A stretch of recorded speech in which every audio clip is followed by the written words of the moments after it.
I decided a couple of years ago to make this compilation of my stories and songs and jokes. I wanted to do this while I could still remember. I'm really grateful for the opportunity that I have to do this for my loved ones and my family. It means an awful lot to me. I'd like to start by sharing a story with you that happened to me many, many years ago, even before I was 23. My grandmother and grandfather, James Woodland and Golda Brady Henderson, resided for many years in Preston, Idaho.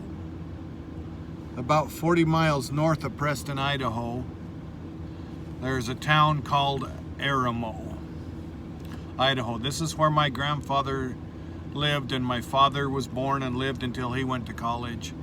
And so Aramo is our fatherlands in Idaho.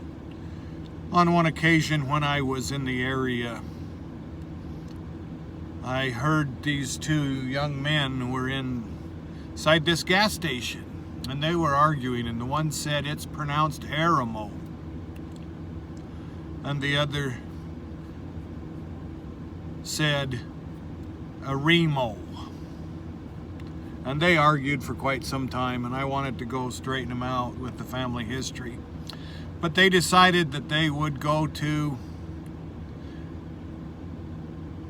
the checker at the gas station and ask him the correct pronunciation. So they agreed on it. But as they were arguing, the one said Aramo and the other said Aremo. So the two walked up to the clerk, bought their snacks and their groceries, and the one said, "By the way, how do you pronounce this place?" And the clerk looked at both of them in the eyes, looked very serious, and said, "It's called Phillips 66. That story made me laugh.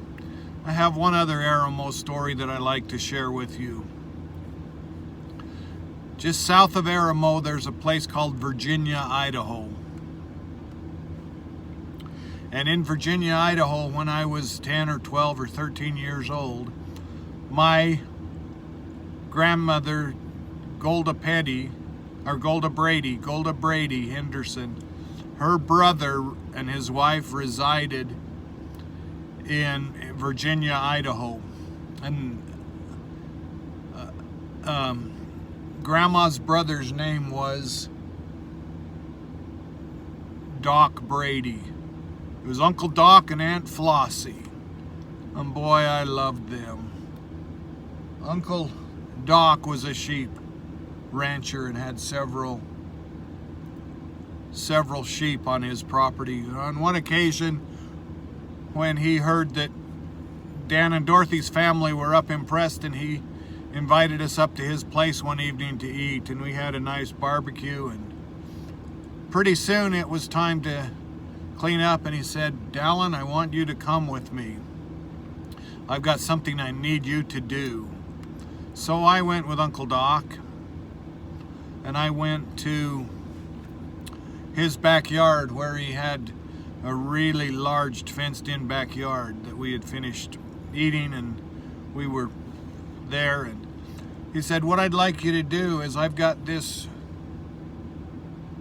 ewe sheep, this male sheep, this rather large male sheep, and I would like you to ride this male sheep." And he said, "I've made a saddle for you."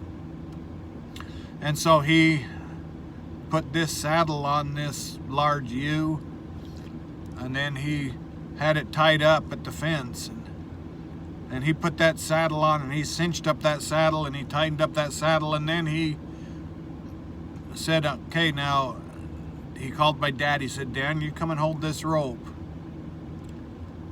And Uncle Doc said, "Dallin, I'm going to put you on this ram, this sheep, this ewe, this big male sheep, and I want you to hold on to this rope right here for all you can." And so Uncle Doc put me on that ram, and then he cinched up that saddle one more cinch, and then he slapped that sheep on the backside really hard, and that sheep took off with me on there, and I was holding on for dear life. And I just remember my sisters, all my three older sisters and my mother and dad, I remember hearing them laugh at me. And so that sheep turned around and ran back towards them, and they were hysterically laughing at me. And that sheep turned around again, and they yelled at me, let go, and I wasn't gonna let go. I didn't want to fall off of it. But I had the bounce of my life, as my sisters teased me. And so finally, pretty soon, that sheep turned around and just rolled over. He was exhausted, he was tired, and he rolled over on me. And Uncle Doc and my grandpa and my dad came and lifted that sheep off me. And it was one of the very only times in my life that I saw my dad crying.